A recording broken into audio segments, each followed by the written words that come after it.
Hello, everybody. So welcome back to another installment of Student Saturday. So I'm going to hand it off to Mitchell to introduce our guest today. All right. So today we're going to have Phantom Regiment head drum major. I'm pretty sure head drum major, right? Yes. Okay, head drum major for Phantom Regiment, Claire Wilcox on here. So, Claire, just tell us, do you have anything like, actually, no, I'm just going to go hopping into questions first. Let's go with, do you have any like funny stories or like something that's what's your most memorable experience like with Phantom or just marching band in general? Geez, there's a lot over the past 2 years, but probably one that I look back on most fondly now is this previous year, 2019 summer.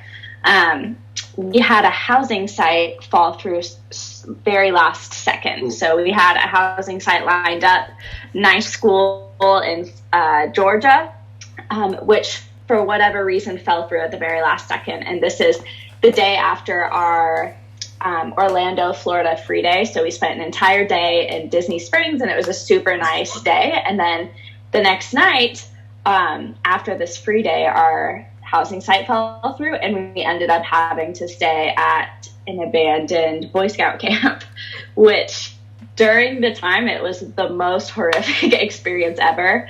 It was this tiny room, concrete building that the floor was covered in sand that we had to sleep on. And it was so small that no one could bring their luggage in or air mattresses. We all had to leave them on a patio outside. And this is 3 a.m. that I'm finding all of this out. And we had to cram everyone in to this tiny room that was about the size of if you doubled my like bedroom. It was tiny to fit 200 people in.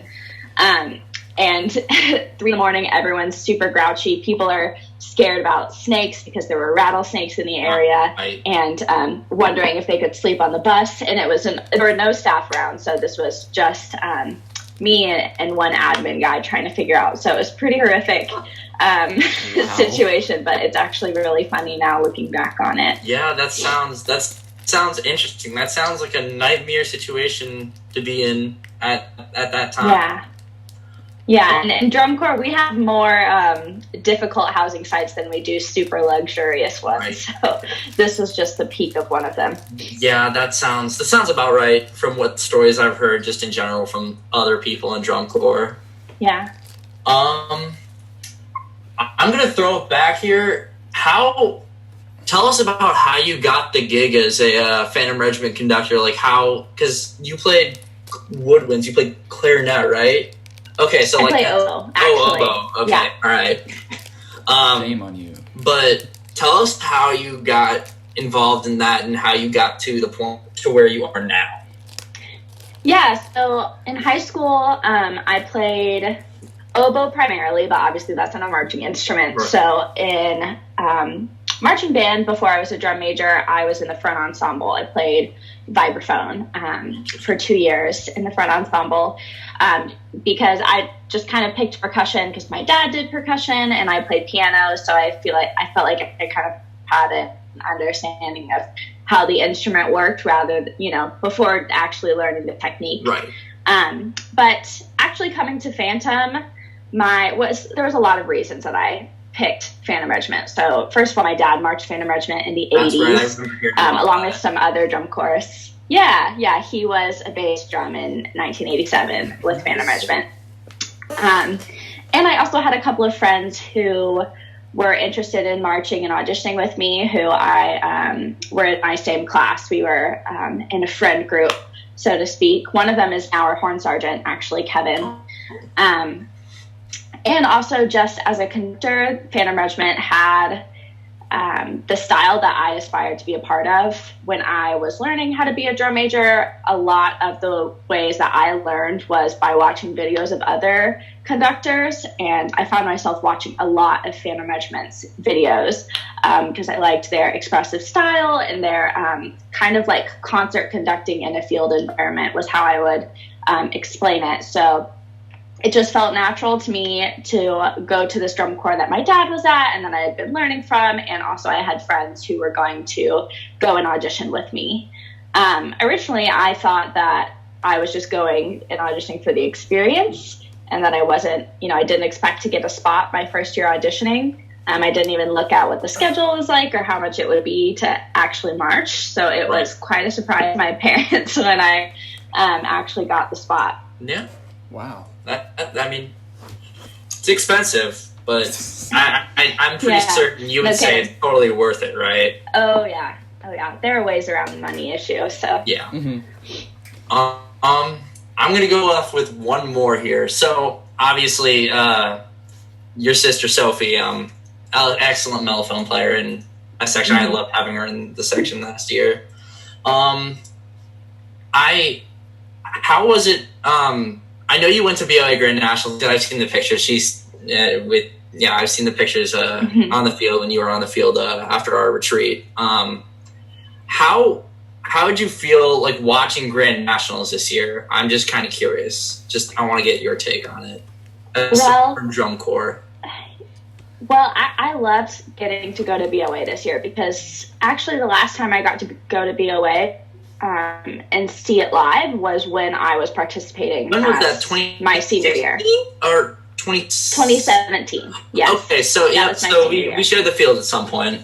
Yeah. So that was the last time I got to actually be present for BOA Grand National. So getting to go this year when I lived pretty close was really exciting, and getting to see my little sister marching on the field with Carmel was such a proud big sister moment. It makes me emotional to get to watch her because she is a much better high school band student than I ever was. She practices constantly, and I always hear her playing for her French horn. Oh, I need to take notes on that one. I was not necessarily the same in high school. There was definitely a point where I kind of got to a regular practicing schedule, but she is much better than I am. Yep. So that was just super emotional for me to get to see her because, of course, band is something that I'm super passionate about, and get to see her share that is really cool. So I snuck down onto the field during the finals retreat, which is, I'm sure, that photo that you're referring to.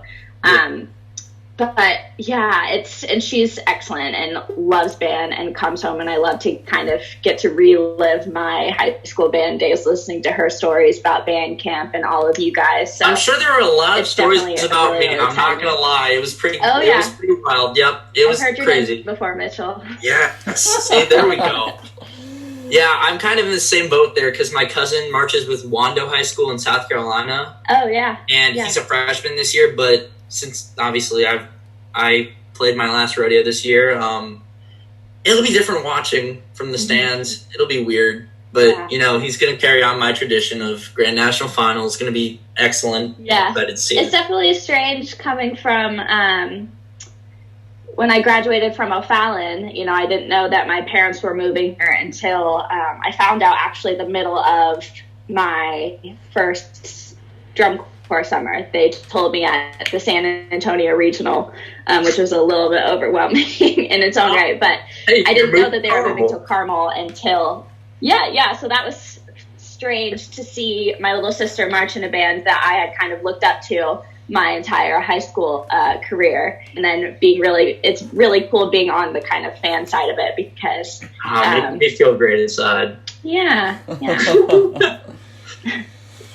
Anyone else have any questions, Gavin? Yeah, I do. Owen can go if you want. Yeah, sure. So, how was it? Did you ever have a softer transition into being a drum major for a world-class drum corps, or did you just jump right in from a vibe spot to that drum major position? So I was high school drum major at O'Fallon for my junior and senior year. I was head drum major for my senior year. And that was a very different experience than being a drum major for drum corps is. So I would say that I was still kind of thrown headfirst into the deep end when it came to drum corps because I was a rookie head drum major for the Phantom Regiment, which is pretty unusual, I would say, for world class to be, or even just any drum corps, to not have any returning drum major to fill that role. And it was really, really difficult, especially being, fresh out of high school. I was 17 when I got the spot, 18 during the summer, but it required a lot of mistakes to kind of learn the ropes. I wouldn't say that I had much of a mentor who could help me. I did have people like our Horn Sergeant Amanda Petro, and Will Pitts was a huge mentor to me, but kind of living in my role, there was no one who could really stand by me and tell me step by step how to fulfill that role. It took a lot of mistakes, especially coming into a corps with so much culture and tradition. Learning how to actually be in front of that ensemble that I've never been a part of and lead them was really difficult, along with just the conducting differences in difficulty from high school to drum corps is just like night and day. Kind of going from an activity in high school where it's definitely not easy, but it's just a different animal. Having a percussion section, as a percussionist, it's really easy to understand in high school than when you get to drum corps, learning those parts and the metric modulations and differences are so crazy that even as a percussionist, I would have to sit down and spend a lot of time with that score, trying to decipher and understand where the major beats were that I needed to kind of align with. And also just the drill is crazier, which causes its own timing difficulties in terms of lining up the horn line with the battery and percussion. It's just a whole different animal. And, you know, God bless that 2018 Phantom Regiment, because they had to spend a lot of time being patient with me, figuring out how to do my job. Ethan Wilkinson. Yeah, I love that man. Love Ethan. So, in terms of your role as a leader in both bands, both Fallon and in Phantom Regiment, how would you say the power of authority with the position would differ? It was a huge difference for me. I would say in my high school band, I definitely felt like I was a peer more so. I had a lot of respect from my, fellow members, but really the only job difference I had or responsibility I had over them was like taking attendance maybe, or like helping my director do whatever, chores she needed. But it wasn't really like I had much off the field responsibilities. Whereas in a drum corps setting, at least at my drum corps, I'm kind of in between a staff member and a actual member. Obviously, I don't get paid or have any special type of say. I'm definitely a member, but whenever the staff is gone, so most of the time after rehearsal, I'm pretty much in charge of everything that goes on. And anytime something goes wrong, the first person they look to is me. So I'm responsible for getting housing sites cleaned up, getting the corps down the road on time, and all of these other behavioral things. I'm responsible for getting people in the gym at night and making sure lights out happens on time and waking up the drum corps in the morning. It's just a whole long list of responsibilities. And one mistake I made coming into my first summer was I kind of in high school, I had this list or routine I kind of had in my brain that I just checked off, take attendance, ask G what she needs. I had a very clear set of things I could do and be successful. And coming into drum corps, I tried to have this list as well. And then I quickly realized that there's no set responsibilities and that I just constantly needed to be overseeing everything. So yeah, I would say that's the biggest difference. I feel much more like an adult and responsible for people's safety in drum corps.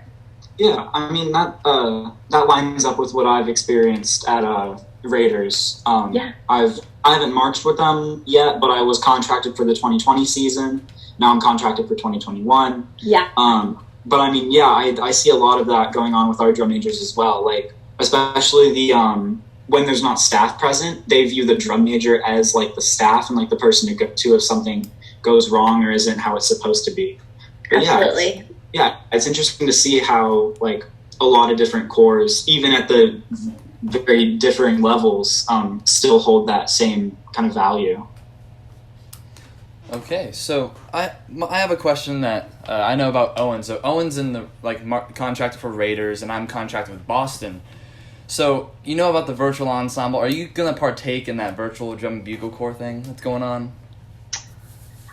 I've heard about it. I don't really know that much about it, but I don't plan on participating with it. I actually have Phantom Regiment is doing things over the summer for our members to have still kind of a summer experience. We're going to be doing virtual assignments and different things and workshops weekly. So I kind of think that's what my time is going to be filled with, along with I've kind of taken this opportunity to get some summer classes in. There you go. That's nice. And I have a job, so yeah, I haven't really been looking into participating in the virtual drum review corps. I do, however, teach lessons through Silent Command, and I have a couple of students who are auditioning for it, so I have just very basic level knowledge about what that is. That's cool. If I may ask a question here, so I'm not contracted yet to any group. I'm looking to do that.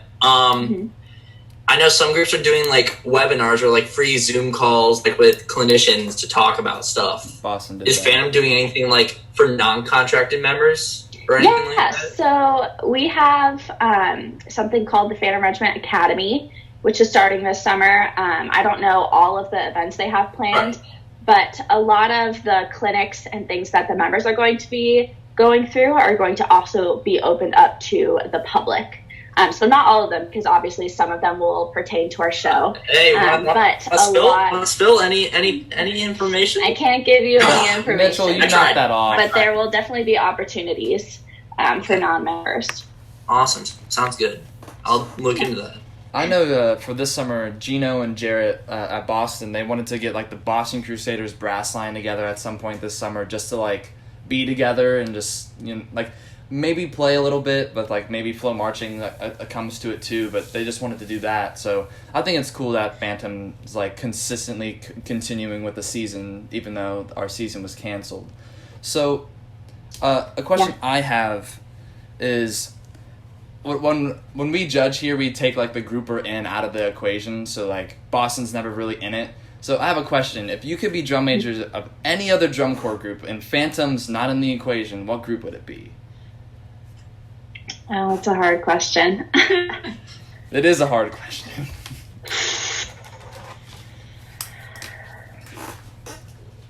I haven't thought about this much, because really after spending time with Phantom, it's like I could never see myself being anywhere else. Mm-hmm. Right. However, I will tell you some shows that I would have loved to conduct, and let me think. Hope Crown Inferno's one. Crown Inferno's pretty good. Yeah, I do like that show. Like some of them are just the classics, like Fellini-esque, I think would have been so awesome to conduct. Another show. Man, this is hard. I have a lot of like Phantom Regiment shows that I would have loved to conduct, but I think another drum corps whose style I really love is the Mandarins. I love their shows are always very out there. I also just am a sucker for like the classic SCV shows. I feel like I could pick out a show from every single drum corps that I would want to be a part of. But overall, like I said, I think even if Phantom Regiment wasn't available to me after marching these 2 years, I don't think I would actually go and try and audition anywhere else, just because I've had such an involved role here.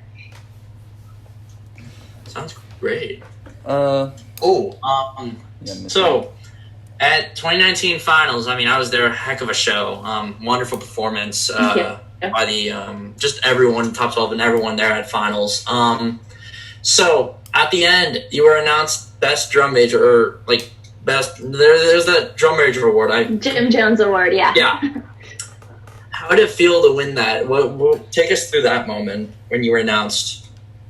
Yeah, so I was super shocked by that for a lot of reasons. First of all, I know a lot of the drum majors of just DCI in general really well. We spend a lot of time together at the Drum Major Summit, and so those are just some of the most phenomenal people I've ever met, not even considering them as leaders. So it was a huge shock to even, a huge honor to be even considered alongside a lot of my peers, and then to be actually picked for that award. I was not expecting it, especially not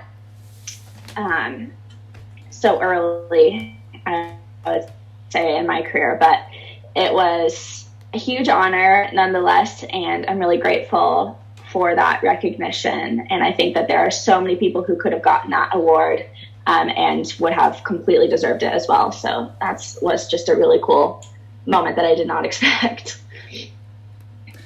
Isaac, you have any questions you want to ask? Hand off to you. Yeah. So obviously you are a very successful conductor. Somebody I looked up to ever since I started conducting. So what are some tips for upcoming drum majors?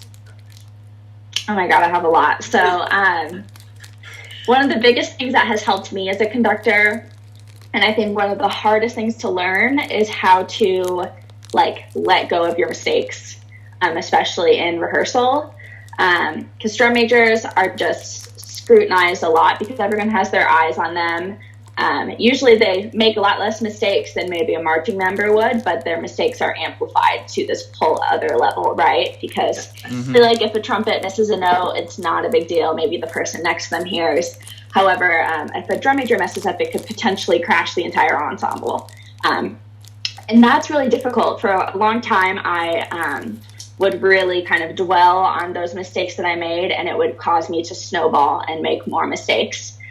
So learning how to kind of take that mistake, own up to it in front of the ensemble, which I think is important, being able to say, that was my fault. It's a really great way to earn respect, and also just recognizing your mistakes. That's a great quality, I think, in a leader. But then being able to assess, why did it happen? And then being able to let it go, and not, take it as a personal fault. Because everyone makes mistakes, especially in drum corps. I'm making mistakes every single day, and I have a Jim Jones award. It has nothing to do with how good you are. It's just a human aspect. So also faking it till I make it is, a huge part of the job. Even after being a drum major for so many years, I still get nervous standing in front of my ensemble a lot. And I've just kind of learned to have these things that I focus on to kind of take my nerves away. So I focus on my posture and having, standing really tall, looking really confident, sounding really confident by speaking loudly, and kind of having this facade of confidence, even when I feel insecure, helps me to eventually actually feel confident. So yeah, I think just the most important thing is to be forgiving of yourself. Fake your confidence to allow yourself to have that. And then also, one of the biggest ways I've found that I can earn respect from my ensemble is by having a personal one-on-one relationship with every member, or attempting to have that, rather than just hoping that they will respect you because of your position. I think that being personable and having a connection with every single member that's genuine and sincere will make just everything go much smoother, because you can have that conversation comfortably with a member and understand them more. So yeah, definitely. I know in our program it's very, very hard for you to lead anybody, any of our groups or sections, if you don't have that one-on-one personal time with each individual. So there's a lot of you guys too. Yeah. So in our and my last question, at least, is who is or still is your biggest role model? Wow. I have a lot of these too. I would say probably right now my biggest role model, and who has been for the past 2 years, is Will Pitts. He was kind of the first, well, not kind of, he was the first person to really believe in me and to express that. When I was first picked as a drum major, I wasn't announced as head. The three of us were chosen as equal conductors, and it wasn't until April camp that they picked me as head. And the two other conductors who were on my team were older than I was. They were more experienced than I was, both in drum corps and with conducting, and they were really fabulous conductors. And from the start, I assumed that I was going to be backfield conductor. And it wasn't until January or February camp, when each of us spent some one-on-one conducting time with Will, that he stopped our quote unquote lesson, I guess, we were having. And I think he said, he was like, "Damn it, don't you stop acting like you're already backfield conductor." He told me, "You're in the running and you need to act like it, because right now you're screwing yourself." And I didn't really realize that I had been holding myself back in that way until he really called me out for it. And just ever since then, he's always been completely honest with me. He never sugarcoated anything. If I messed up, he told me I messed up, but then he helped me figure out how to fix it. And yeah, he's still one of my great friends and mentors to this day, even though he's no longer involved with the organization. Yeah, definitely. That's one of my favorite things about our staff is that they always tell us, look, you did this and you messed up in this way, but here's how you fix it. I think that's, especially for me, that's one of the main things that helps me every single time that I get called out for something. The most constructive way to help someone when they've messed up is to tell them, first of all, you did mess up and be honest about it. So, Jaelyn, do you have any questions? Oh, Jaelyn? Jaelyn. Make sure your headphones are in. If I can, Maybe. I can do one if. Yeah, I'll just do one while she's figuring it out. So, what do you plan to do after DCI? Like, after you age out, what's, like, your plan? I'm still figuring that out. I think currently I'm studying biology at Indiana University in Bloomington. And I'm not quite sure what I want to do with that degree yet. I could see myself doing a lot of things, but I care a lot about environmental conservation and animals, and I love plants. My room is like covered in them. I wish you could see all of them in here, but yeah, so I'm really passionate about those types of things. I have no clue what I'm going to do after drum corps. I definitely want to continue to be involved to some extent, whether that be on admin or some other type of staff at Phantom Regiment or elsewhere. Of course, Phantom Regiment is my top choice, but I would just love to continue to stay involved in the activity and just band in general. I love band, clearly. Yes. Yeah. As do all of us. I mean, We're all some. I personally, it's going to be weird next year. It's going to be weird fall going to college band and not on every Saturday and just like, wait, this isn't a show. This isn't a competition. This isn't. Oh, yeah. It's like college band is very, very different. Yeah. Yeah. And I mean, I'm excited. I'm excited for it. I'm going to University of Kentucky. So I'd like to stay on my ideal major right now, something on the business side of the music industry. So I want to stay with it. Obviously, march drum corps 1 or 2 years, as many as I can with this stupid virus. Yeah. Hoping that this doesn't prolong much further so that we can have a 21 season. I need to figure out my corps situation if I can get into a corps at some point. So, I mean, if Ben has a couple spots open, you know.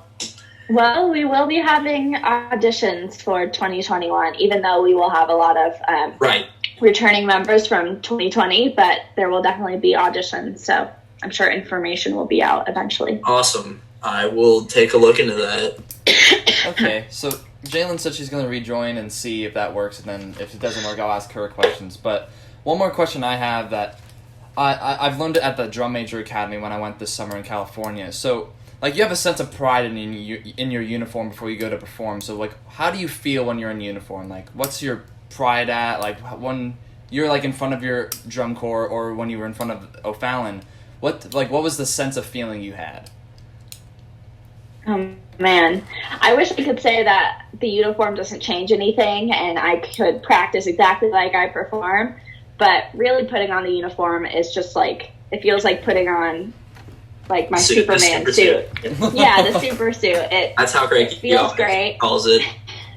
Yeah, and especially Phantom Regiment has, especially this last year, we had a really traditional drum major uniform, and it felt really awesome to have the sash and the chevron on my arm and getting to kind of uphold that tradition. It looks a lot like the uniforms, I want to say, from 14 that David Warren wore, and I just getting to wear that is such a huge sense of pride for me to stand in front of my drum corps, and I feel invincible in it, honestly. feel like a bad bitch. I don't know if I'm allowed to say that on this podcast, but Good. truly do. We can't, but you're fine. So You're fine. You're fine. You're fine. So Jaelyn, can you? I totally relate to that. Can Jaelyn speak Can yet? you hear me? Yes, there she is. Okay, Yes. go on Okay. ahead. Okay. Is there a favorite performance that you look back on or a moment you wish you could relive? Oh man. Can I say two? You can say as many as you want. My first favorite one that I will always treasure was my home show in 2018 in the not Lucas Oil. What is it called? The Dome in St. Louis, where the Rams, when they existed here, used to play. That's right. That yeah. was such a special experience for me because 30 minutes outside, something like that. Yeah. So we had our BOA St. Louis Regional there, and I had several performances in that dome in high school, and getting to return there and have I had so many people from high school who came. My directors came, who was such a huge influence in my life and pursuing drum corps, and we had like an entire O'Fallon section, and I think that was the loudest cheer I got by far on my baton pole. And it just felt like home to me, and it was the first time that kind of my people got to see me live. So that was really, really special to me. And then also this past year, finals in Lucas Oil Stadium was unreal. It's really not common that you get to actually have your best performance as a drum corps, just like objectively your best performance on finals night. That doesn't usually happen, and I would definitely say this past year, 2019, it was like hands down our best performance on finals night, and getting to see all of the hard work that 200 of my friends had put in, getting to lay it all out on the field, and then turn around to a just really incredible crowd was amazing. Also, we had some people like standing up at the end of our ballad, which was really cool to kind of feel that energy on both sides of me throughout the performance. So it feels a special place. It holds a special place in my heart for sure. That's sacred ground for me, in my opinion. That's sacred ground for any Carmel marching. Oh yeah. So I completely relate to that. And I was there at multiple of your shows. I think you guys were at DCI Muncie, Ball State. Yeah. That's a fun show. So I was there. I watched that. I could totally see the improvement from then to Worlds. I could totally. It was awesome. It was a great. One of my favorite parts of the show is when the guard takes the shakos, then mellophones, and then trumpet. The mellophones play a trumpet in one hand and mellow in the other. That's so cool. Yeah. That's Those are actually all trumpet terrifying. players. Oh, who really? learned how to play mellophone. Yeah, none of them had any experience on mellophone. They spent a lot of time learning how to play both. So that was a really, really cool moment in the show, especially for those guys. Like, I also love the closure, like with the singing. The song, I forget exactly the singing part in the with the drum line. Yeah. Yep. Yeah, That was was a really powerful moment. That was our very first day of spring training. First thing we did was all get together as a drum corps and practice that, learn that part, and record ourselves so that we would have a basis for the show. And it was really cool come together, and we were in this like beautiful chapel at the university that we start our spring training at, and it was this circular room and the lights were all dimmed and we were just like screaming this call to arms. So that was a really cool experience. That's great. Jaelyn, you can go ahead with your last question. Oh, yeah, I had one more question. Why'd you make the switch from vibraphone to oboe? So I actually started on oboe in, like 5th grade? My first instrument I learned was piano, so I started piano in like 3rd grade and played for all the way through high school, and still occasionally, just not as seriously. And then in 4th grade, when we got to pick our instruments, I chose oboe. partly because my mom had played it for a short amount of time, and I just was very intrigued by it. At my school, we were only allowed to try 2 instruments, and then those were what we picked from, and I chose to try oboe and clarinet, and I couldn't even make a sound on clarinet and made a very loud sound on the oboe, so that's pretty much why I picked it. Yeah, and then so I played that in concert band, and then when it came time for marching band, honestly, I remember a lot of the reasoning I picked vibraphone was, one, I thought it would be easy because I knew the piano, which is silly looking back on it, and 2, I didn't want to wear a shako, and they didn't have to wear shakos. I can relate to that. It's funny because now looking back on it, right, I totally was not, like, I was a cheerleader in high school and middle school. I only did cheerleading my freshman year of high school, but I did all throughout middle school. I was, like, super into cheerleading and didn't really even want to do marching band, but my parents told me my first year I had to do it, and then I could decide. And I was, like, so over it, thought I was too cool for marching band. And then after, like, a couple weeks into the summer, I was, like, ready to quit cheer and just do marching band full time, which is what I eventually did after my freshman year. So it's funny how things change. Yeah. So aside from the instruments that you're already playing, aside from oboe, piano, or anything in pit, what instrument would you choose to play? Definitely French horn. Yes! Yes! Yeah, I know, it's funny. See, my piano teacher, I have a very love-hate relationship with the oboe, which I think is, anyone who plays the oboe can relate to. It's a very difficult ornery instrument. But actually, my piano teacher really, really wanted me to play the French horn when I was in 4th grade picking my concert instruments. And they didn't actually have one at the school for me to try.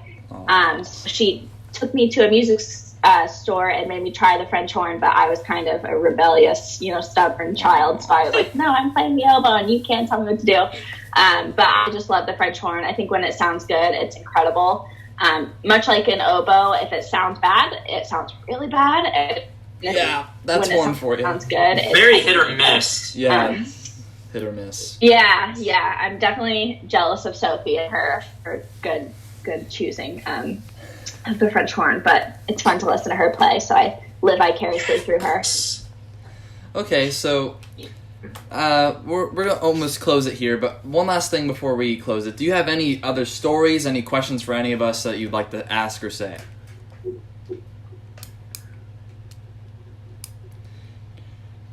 Anything. Yeah.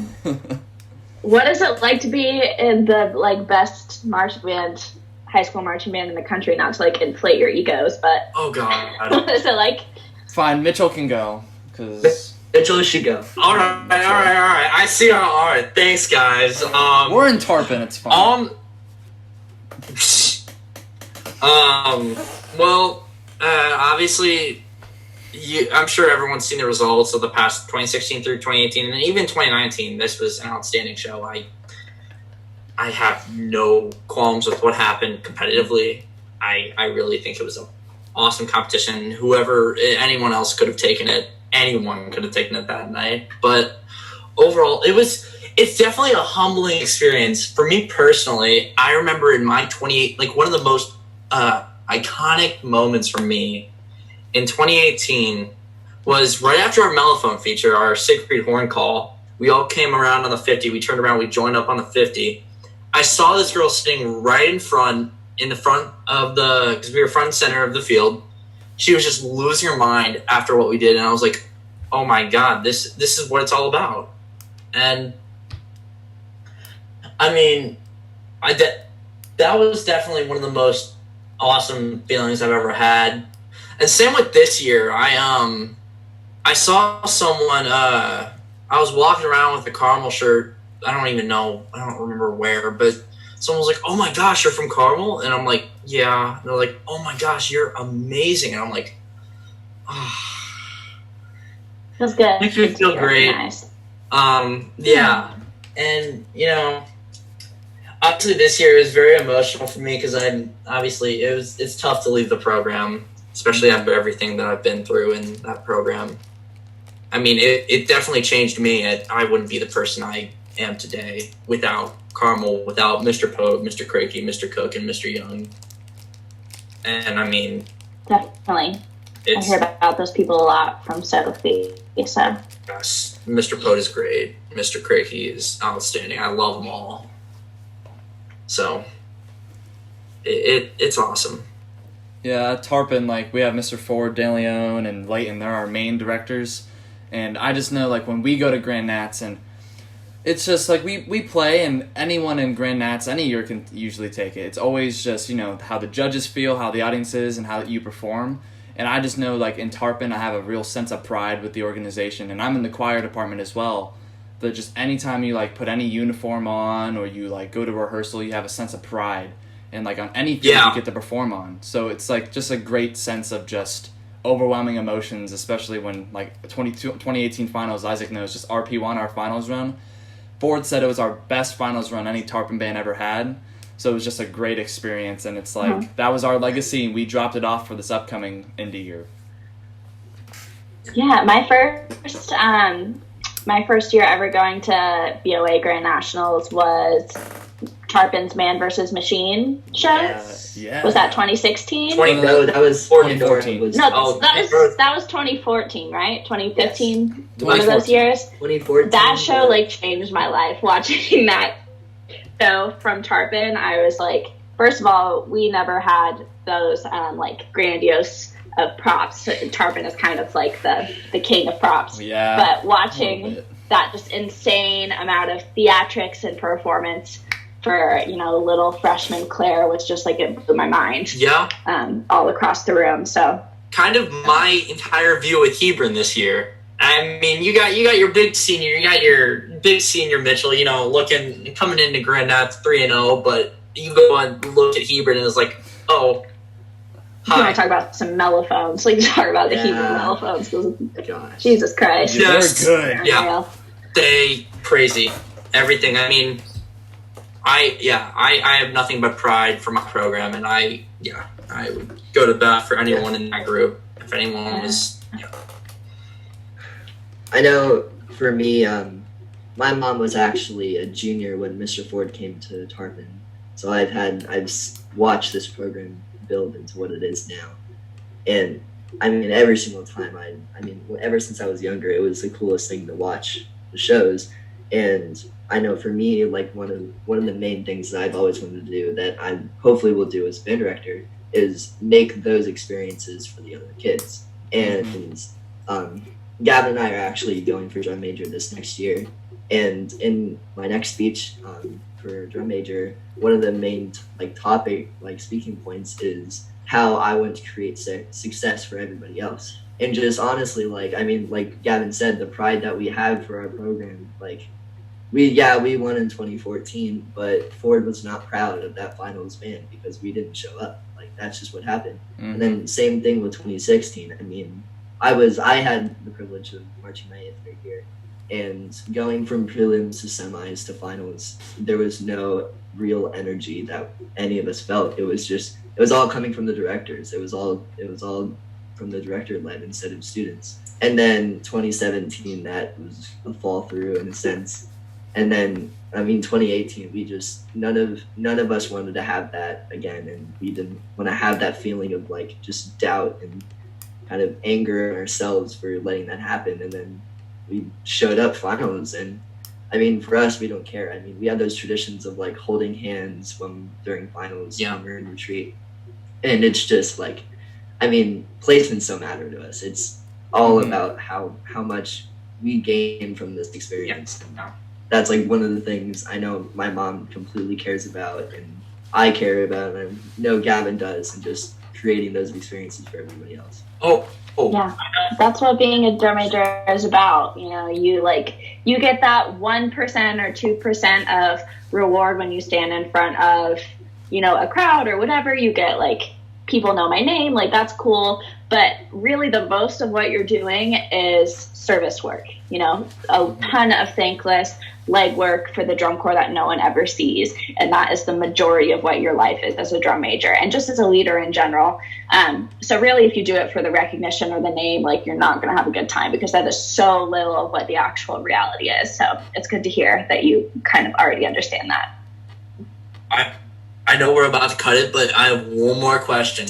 So, what was like after your finals run this year? Like level of emotion, because I know that for me, I told myself I wasn't gonna cry, but I didn't even cry. I started crying even before. I cried right after Wheel Rocky stuff. I was like, you know what? I'm not gonna cry. And then Bohemian Rhapsody stuff, gone. Just could not. How was it like for Phantom? You know, Finals run.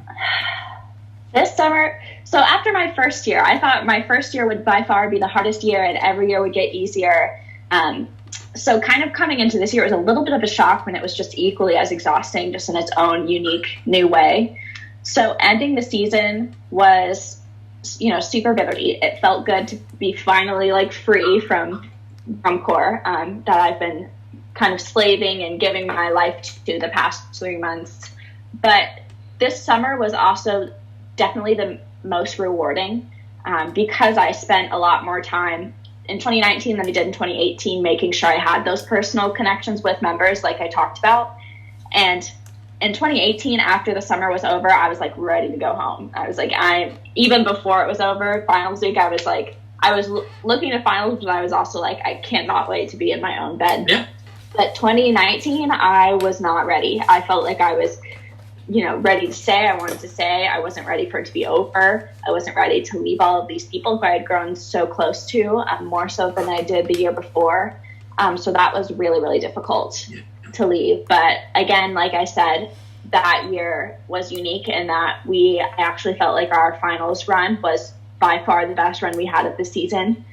So I was really, really proud to end it on that note. I'm